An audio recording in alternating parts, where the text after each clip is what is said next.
আম্মাজান হজরত খাদিজা রাদিয়াল্লাহু তাআলা আনহা এর সঙ্গে প্রিয় নবী হজরত মুহাম্মদ সাল্লাল্লাহু আলাইহি ওয়াসাল্লামের বিয়ে হয়েছিল যেভাবে। কিশোর থেকে যৌবনে পদার্পণের পর চাচা আবু তালিবের পরামর্শে মক্কার ধনবতী নারী খাদিজা রাদিয়াল্লাহু তাআলা আনহা এর ব্যবসায় নিযুক্ত হন রাসূল করিম সাল্লাল্লাহু আলাইহি ওয়াসাল্লাম। ব্যবসায় নিযুক্ত হয়ে তিনি খাদিজার প্রতিনিধি হয়ে সিরিয়া গমন করেন।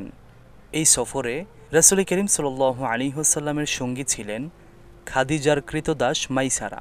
যাত্রা পথে খুবই বিস্ময়কর কিছু ঘটনা ঘটে যায়, যেই ঘটনাগুলো মাইসারা অবাক চোখে খেয়াল করেন। চলার পথে চলমান মেঘমালা মহানবী হজরত মুহাম্মদ সাল্লাল্লাহু আলাইহি ওয়াসাল্লামকে ছায়া প্রদান করছে।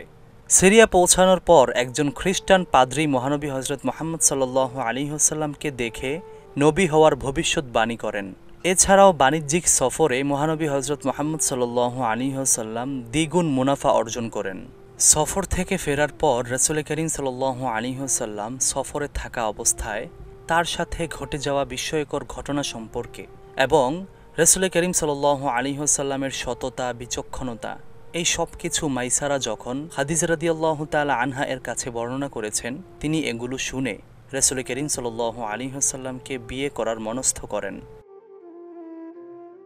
খাদিজা রাদিয়াল্লাহু তাআলা আনহা এর অভিভাবকতুল্য চাচাতো ভাই ওরাকা ইবনে নওফেলের সঙ্গে পরামর্শ করেন এবং বান্ধবী নাফিসা বিনতে মুনাব্বিহের কাছে আগ্রহ প্রকাশ করেন।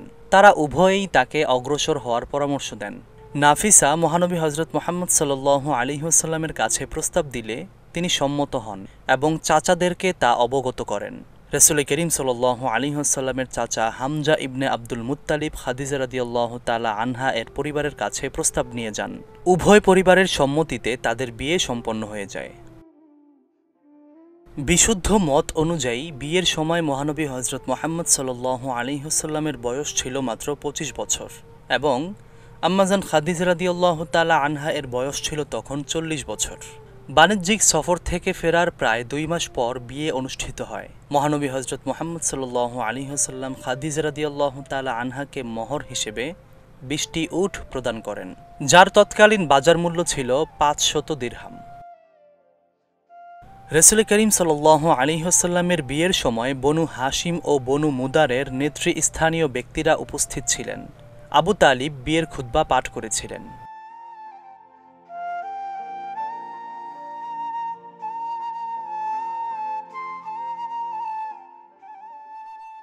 সেই অনুষ্ঠানের মধ্যেই আবু তালিব বলেছিলেন, ইনি হচ্ছেন মুহাম্মদ ইবনে আবদুল্লাহ, যিনি ধন সম্পদের দিক থেকে কম হলেও তার মহান চরিত্র আর অনুপম গুণাবলীর কারণে যাকেই তার মোকাবেলায় রাখা হবে তিনি তার চেয়ে শ্রেষ্ঠ প্রতিপন্ন হবেন।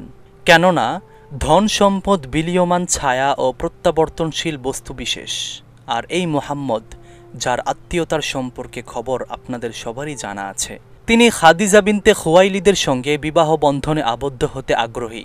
তার সমুদয় মোহর, তা নগদ হোক বা বাকি, আমার সম্পদ হতে দেওয়া হবে। আল্লাহর শপথ, তিনি বিলুপভাবে সম্মানিত ও নন্দিত হবেন। মহানবী হজরত মুহাম্মদ সাল্লাল্লাহু আলাইহি ওয়াসাল্লামের সঙ্গে খাদিজা রাদিয়াল্লাহু তাআলা আনহা এর দাম্পত্যকাল ছিল 24 বছর।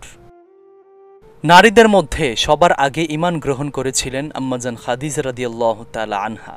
নবুয়তের প্রাথমিক বছরগুলোতে কঠিন সময়ে তিনি মহানবী হজরত মুহাম্মদ সাল্লাল্লাহু আলাইহি ওয়াসাল্লামের সেবায় তার সর্বস্ব উজাড় করে দিয়েছিলেন। হিজরতের 3 বছর আগে তার মৃত্যু হয়েছিল। তার জীবদ্দশায় রাসূল করিম সাল্লাল্লাহু আলাইহি ওয়াসাল্লাম দ্বিতীয় আর কোনো বিয়ে করেননি। পুত্র ইব্রাহিম ছাড়া মহানবী সাল্লাল্লাহু আলাইহি ওয়াসাল্লামের সব সন্তান খাদিজা রাদিয়াল্লাহু তাআলা আনহা এর গর্ভজাত। পুত্র ইব্রাহিম ছাড়া মহানবী হজরত মুহাম্মদ সাল্লাল্লাহু আলাইহি ওয়াসাল্লামের সব সন্তানই খাদিজা রাদিয়াল্লাহু তাআলা আনহা এর গর্ভজাত। রাসূল করিম সাল্লাল্লাহু আলাইহি ওয়াসাল্লামের হাদিসে বর্ণিত বিশ্বের শ্রেষ্ঠ 4 নারীর মধ্যে একজন হচ্ছেন আম্মাজান হজরত খাদিজা বিনতে খুয়াইলিদ রাদিয়াল্লাহু তাআলা আনহা। হজরত আনাস রাদিয়াল্লাহু তাআলা আনহু থেকে বর্ণিত হাদিসে রাসূল করিম সাল্লাল্লাহু আলাইহি ওয়াসাল্লাম বলেছেন, জগতের সব নারী থেকে 4 জন নারী অনুকরণের জন্য যথেষ্ট।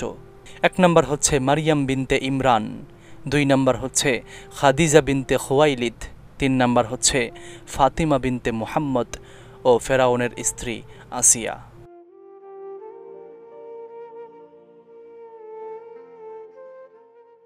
তো এই ছিল আম্মাজান হজরত খাদিজা রাদিয়াল্লাহু তাআলা আনহা এবং রাসূল করিম সাল্লাল্লাহু আলাইহি ওয়াসাল্লামের বিয়ে হয়েছিল যেভাবে সেই সম্পর্কে গুরুত্বপূর্ণ আলোচনা।